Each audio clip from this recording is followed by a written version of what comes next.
Alright guys, how's it going? Well, I've just left the live stream. We were live today. And I just wanted to put a video up for people that couldn't join the live stream, really, just to, see what your thoughts were on Liverpool 2, Manchester United nil. I'm just watching the post-match analysis, etc. At the minute, they're just interviewing Virgil van Dijk. He obviously got that header, brilliant, well-timed, well-executed header. They're just showing the incident with the goalkeeper. The VAR ripped us off again. I can't stand VAR, as you know. I mean, I can understand why they didn't give it, because in football, the goalkeepers are very protected. I don't like it. I think it's rubbish.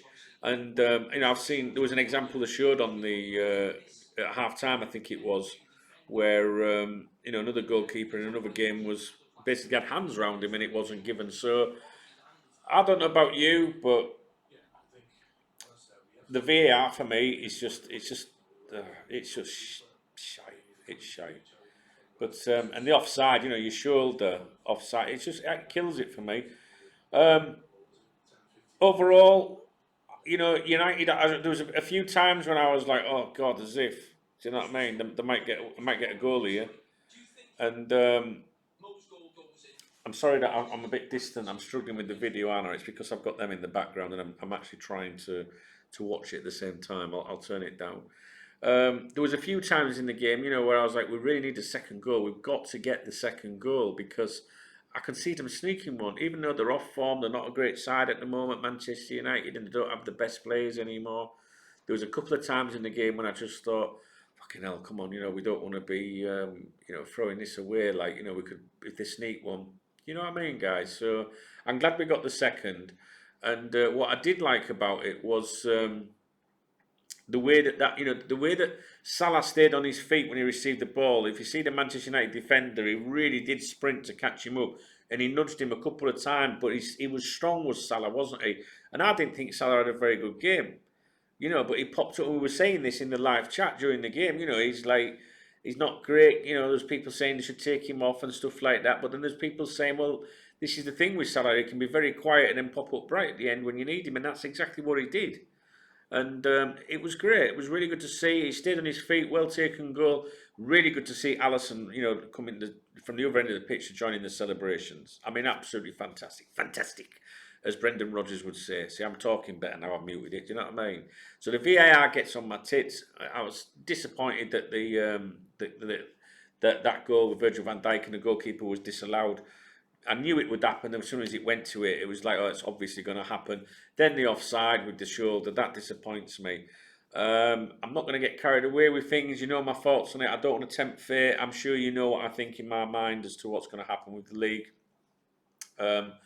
Even Roy Keane was saying during the half-time analysis, if you like, that there's no way was that a foul on the goalkeeper. Patrice Evra disagreed with him. So I always like to see Roy Keane in there. Do you know what I mean? He's a bit of a character. Character. There you go.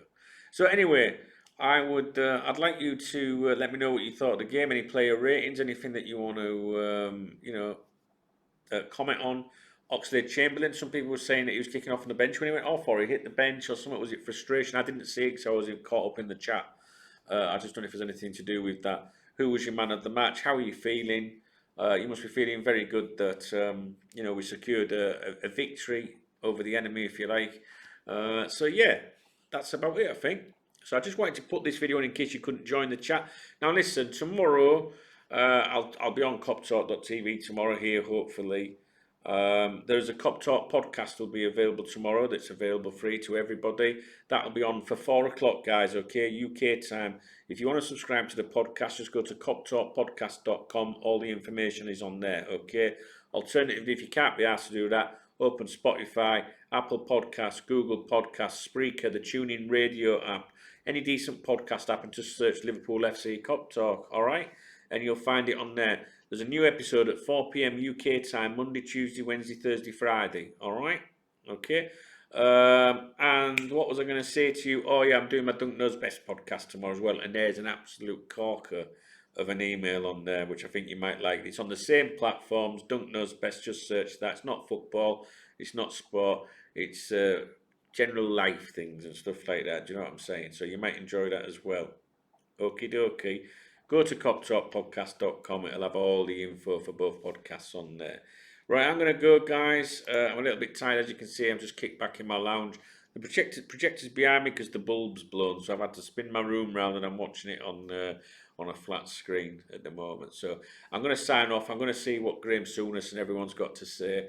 Let me know your thoughts on the game, and hopefully we'll catch up with you tomorrow. All right, guys. Enjoy the rest of the weekend or what's left of it. All right.